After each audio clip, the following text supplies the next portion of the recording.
PTI ने आज दिन 2 बजे लिबर्टी चौक पर एहतजाज की कॉल दी है, जिसके पेश नजर लिबर्टी चौक पर पुलिस की भारी नफरी तैनात कर दी गई।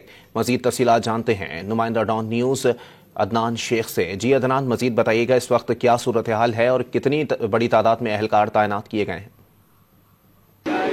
आज बिल्कुल पाकिस्तान तहरीके इंसाफ ने आज जुमे के रोज दोपहर बजे लिबर्टी चौक में एहतजाज का ऐलान किया है और जो पार्टी के रहनुमा हैं हम्माद अजहर, उनकी कॉल के ऊपर आज पाकिस्तान तहरीके इंसाफ इमरान खान को जो उनसे मुलाकात नहीं हो रही और जो तिब्बी मुआयना नहीं करवाया जा रहा, वुकला से मुलाकात नहीं करवाई जा रही और जो रहनुमा है उनसे मुलाकात नहीं करवाई जा रही, उस हवाले से एक कॉल दी है पाकिस्तान तहरीके इंसाफ के कारकुनों को कि वो यहाँ पर पहुंचे लिबर्टी और एहतजाज करें। ताहम पंजाब हुकूमत ने अमन व अमान को बरकरार रखने के लिए दफा 144 जो है नाफिज की गई है। और मैं इस वक्त मौजूद हूँ लाहौर के लिबर्टी चौक में। हमारे अकब में देख सकते हैं कि पुलिस एहलकारों की बड़ी तादाद मौजूद है और यहाँ पर ये अपनी ड्यूटी सर अंजाम दे रहे हैं। ये जो है पुलिस एहलकार हैं, इसके अलावा जो बाकी जो स्क्वाड है वो यहाँ पर मौजूद है।